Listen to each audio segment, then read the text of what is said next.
Good morning, students. I hope you all must be fine. See, this is Pritijan before you.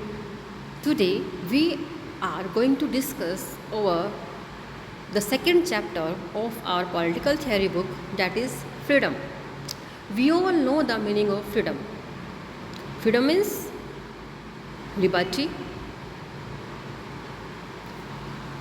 स्वतंत्रता, आज़ादी of doing anything. We all want to get free from all restraints or restrictions. Ideal of freedom is the power or right to act, speak or think as one wants. One wants यानी कि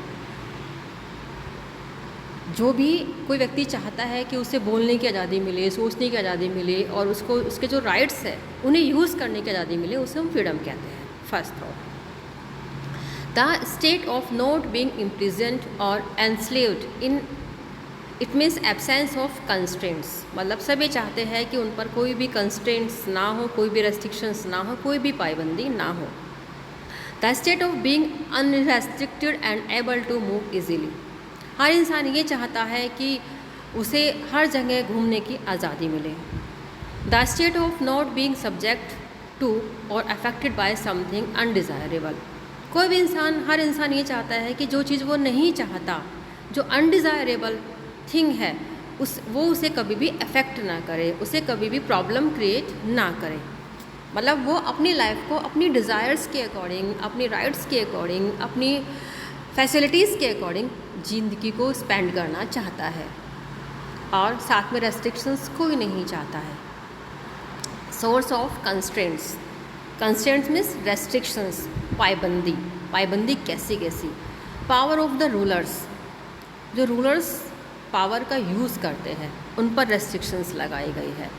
form of government, और इसके लिए government की form बनी है. Power of the rulers, जो power है वो रूलर्स को दी गई है. गवर्नमेंट की फॉर्म बनी है. हमने आपको बताया है 3 forms of government are there.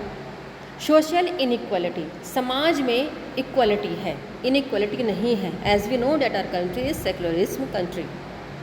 Economic inequality, एक इकोनॉमिक इनइक्वालिटी है. हर इंसान की जो आर्थिक स्थिति है वो डिफरेंट है. हर इंसान अपने अपने अकॉर्डिंग, अपने अपने कैपेबिलिटीज़ के अकॉर्डिंग अर्न कर सकता है.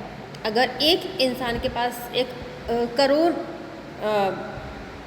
करोड़ और मिलियन डॉलर्स है, इट इज़ नॉट कंपल्सरी कि अदर व्यक्ति के पास भी उतने ही डॉलर्स हो.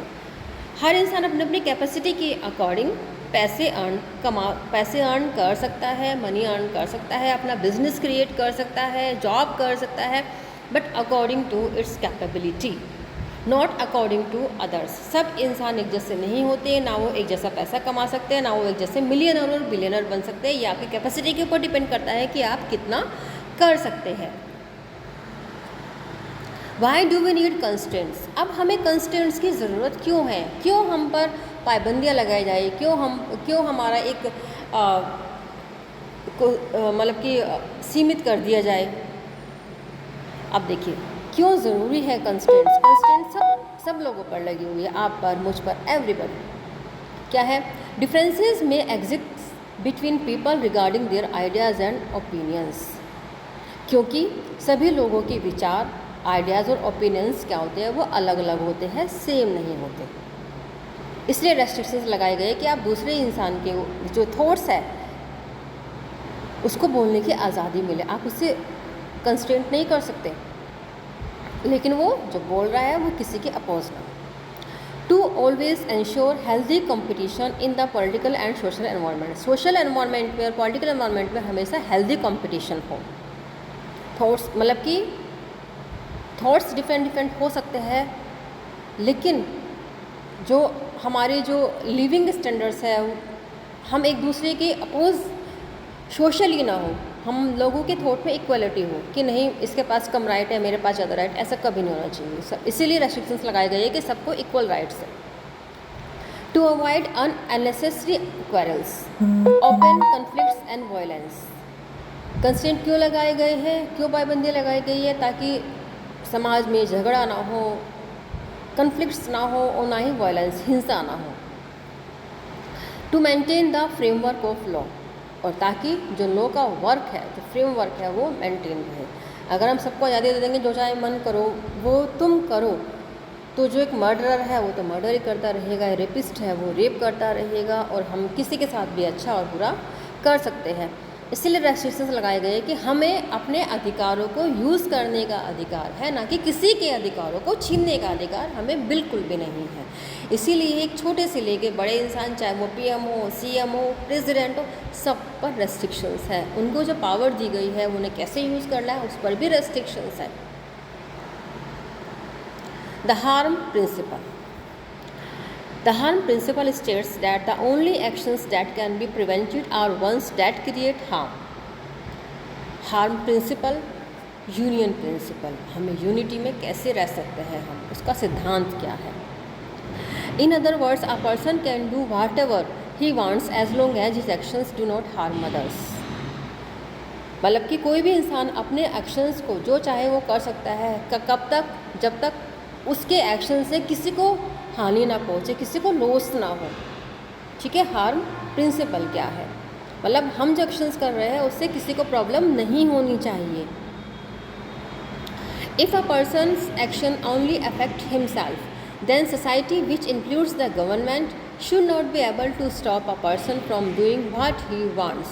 कोई भी व्यक्ति अगर कोई एक्शन कर रहा है उसका इफेक्ट उसी की लाइफ को करता है कि कोई भी गवर्नमेंट को इसमें कुछ नहीं कर सकता, क्योंकि ये उसका एक्शन था जो उसने किया, जो उसने अप्लाई किया, और उससे इफेक्ट उसी को हुआ। इट इज़ बैड और good effect may be. This even includes action that a person may do that he would harm the person himself. और इसमें ये भी एक्शन इंक्लूड है कि एक पर्सन जो चाहे वो मे डू, वो अपने आप को हार्म कर सकता है, बट वो किसी और को हार्म नहीं कर सकता। मैंने कहा ना, आप अपने जो भी आप करेंगे एक्शन, उसका इफेक्ट सिर्फ आप पर पड़ना चाहिए, ना कि अदर पीपल पर। किसी को आपके एक्शन से प्रॉब्लम नहीं होनी चाहिए। हाँ, अगर आप कुछ अच्छा कर रहे हैं तो उसका इफेक्ट अच्छा सब लोगों पर होगा, लेकिन आपको ये ज़रूरत नहीं है कि आप किसी के साथ बुरा करें। आप जो एक्शन कर रहे हैं उससे किसी पर बैड इफेक्ट पड़े, you have not this right. The first is that the harm principle comes from another principle called the principle of utility. अब जो harm principle है ये किससे आता है? यूटिलिटी के प्रिंसिपल से। सिद्धांत कहा गया है ऐसे, एकता का सिद्धांत, ताकि ये इसकी वजह से किसी को हार्म ना हो, इसीलिए यूटिलिटी है, यूनियनशिप है। The principle of utility states that people should only do these things that bring the greatest amount of happiness to the greatest number of people. So, if a person is trying to decide between two things, he should choose the option that makes the most people happy. The thing that I have said to you previously, if a person is doing a bad action, it will be for itself, not for others. Then a person should take such action so that the other people should happy. Clear? तो हमें ऐसा action करना चाहिए जिससे लोगों को, ज़्यादा लोगों को खुशी मिले, ना कि ऐसा एक्शन करना चाहिए जिससे कि ज़्यादा लोग या हम दूसरे लोग को कोई किसी भी तरह का हार्म पहुँचाए या प्रॉब्लम पहुँचाए या difficulty they. Thank you so much. So in this video what we learn about freedom and the restrictions that we have been in our life, we have been implied in our life. जो restrictions हम पर लगाई गई है, क्यों लगाई गई है। Okay, I hope you have understood this video. Thank you so much. आपका दिन शुभ हो।